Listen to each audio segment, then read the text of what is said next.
Le saluda con afecto y respeto Felipe Victoria Cepeda. Desde México,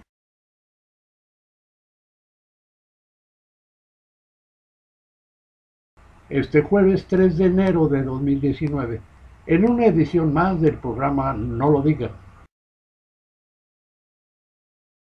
México y los mexicanos seguimos a merced de la delincuencia impune, porque a las autoridades se les perdió la brújula y se allanaron ante la ley de plato plomo, dejando de tratar a los malhechores como lo que son, con el pretexto de respetar sus derechos humanos.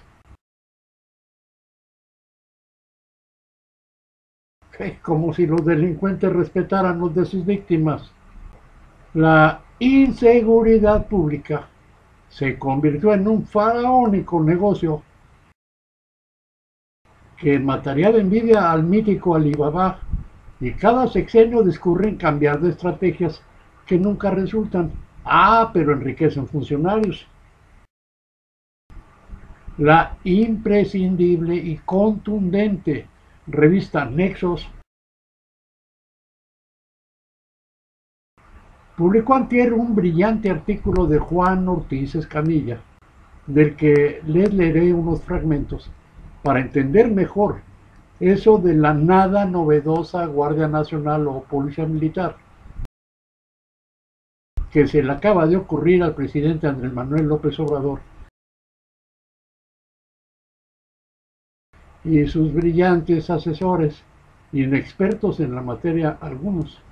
Históricamente hablando, la Guardia Nacional se ha concebido como una organización de civiles armados para su autodefensa ante cualquier amenaza interna o externa, y poco tiene que ver con la iniciativa de ley que ahora se discute en el Congreso de la Unión.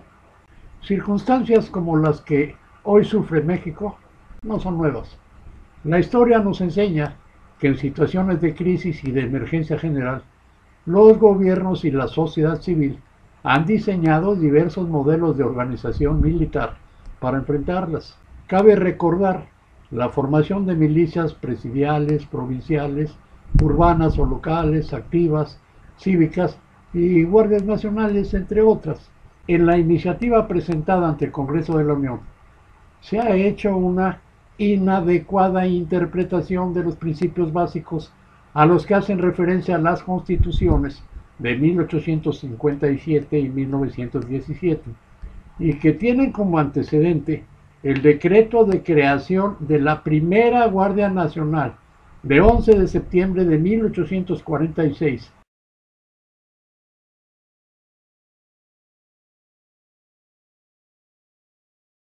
y a su ley orgánica de 15 de julio de 1848. Se trataba de una fuerza armada de ciudadanos, incluyendo a los jefes y oficiales. Estaba organizada por estados y bajo el mando inmediato de los gobernadores. En situaciones de emergencia nacional y con la autorización del Congreso, el presidente de la República podía disponer de ellas. Todavía en enero de 1856, el presidente Ignacio Comonfort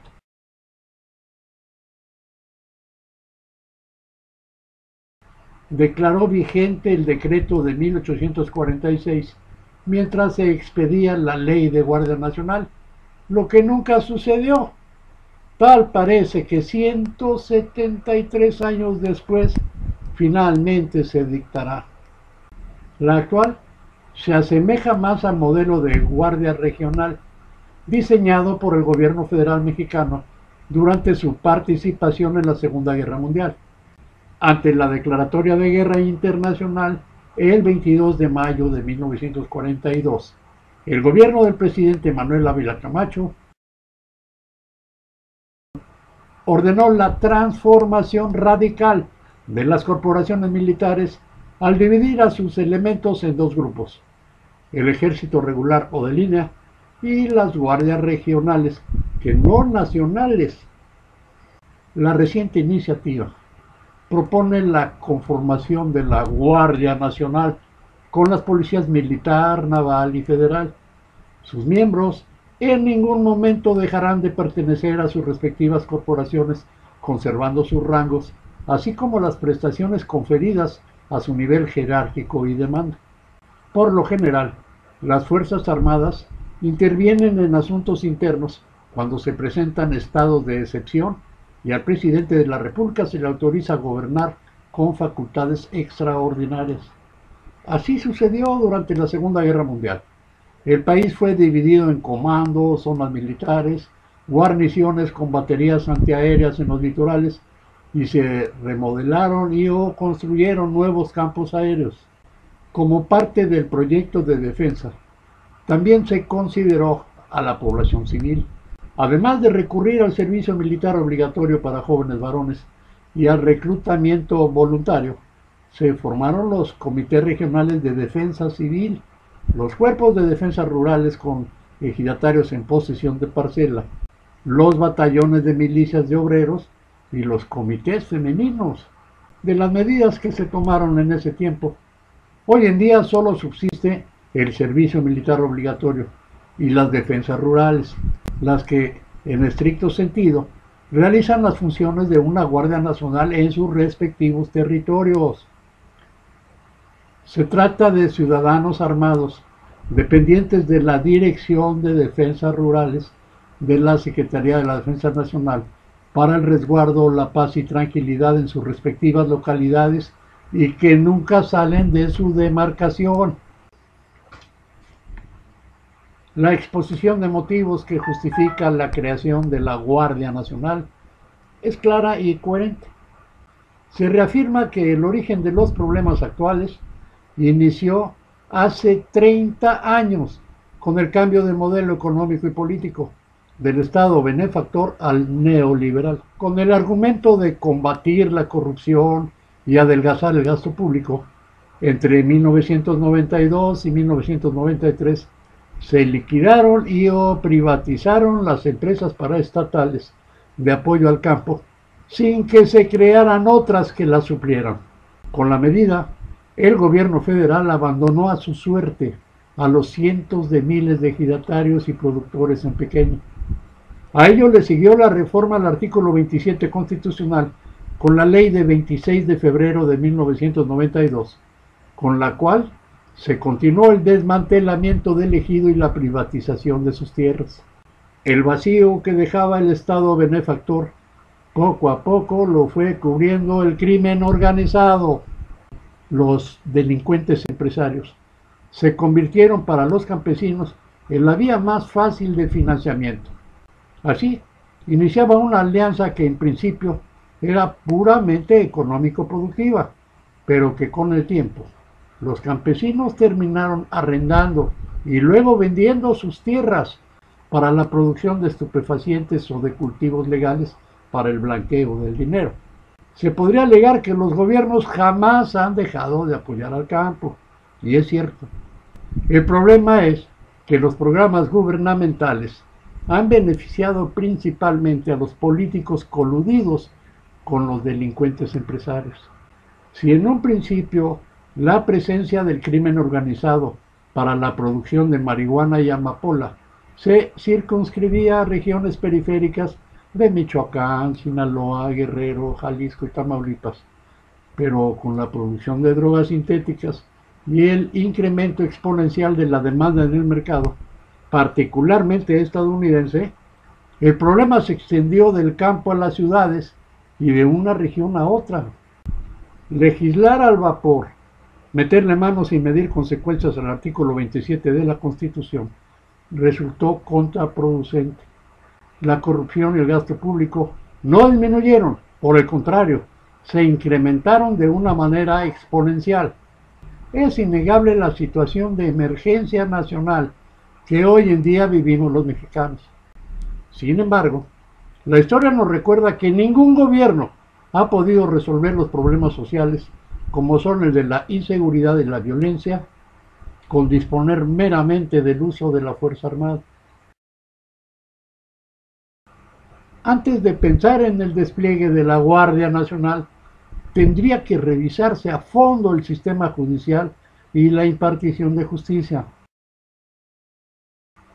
para evitar los daños colaterales que afectan principalmente a la población civil. También se podrían mejorar los servicios de inteligencia para la identificación de los delincuentes y sus fortunas y actuar contra ellos. Es claro que ninguna ley o instancia de gobierno por sí sola puede garantizar la neutralidad política de los miembros de la futura Guardia Nacional. A pesar del respeto que la población profesa a las Fuerzas Armadas, estas no están blindadas ante el acoso y seducción del crimen organizado. Los diputados no deben olvidar que los soldados están formados para matar y que al asignarles tareas de policía, la línea imperceptible que separa al ciudadano común del delincuente les hará muy difícil acatar la ley sin equivocarse. De la violación a los derechos de civiles seguirá el descrédito del gobierno y la pérdida de respeto y confianza en las Fuerzas Armadas. Desconcierta esa manía de modificar las leyes como si por el simple hecho de hacerlo se transformara la realidad. El voluntarismo legislativo es inútil y hasta contraproducente sin una estructura institucional que le dé continuidad y certidumbre jurídica al proyecto político. Ni duda cabe que con la presencia e intervención de la fuerza militar habrá cambios significativos en la cotidianidad de los habitantes y se les debe preparar para sobrevivir lo que viene. La ciudadanía tendrá que poder organizarse a partir de objetivos conocidos y comunes por barrios, colonias, pueblos y ciudades. Hasta aquí el fragmento de lo asentado por Juan Ortiz Escamilla en la revista Nexos. Fíjense ustedes que en adelante los rondines de soldados y marinos ya no serán un mero desfile de espantapájaros disuasivos, sino que procederán a revisiones aleatorias de quienes andemos por las calles. No se alteren y respétenlos para no provocar conflictos. Yo les recomiendo paciencia y prudencia. No les gruñan ni le jalen los bigotes al tigre. Yo agradezco que compartan el comentario con sus contactos. Pero pues si les da miedo, ya lo saben. Shh, no lo digan.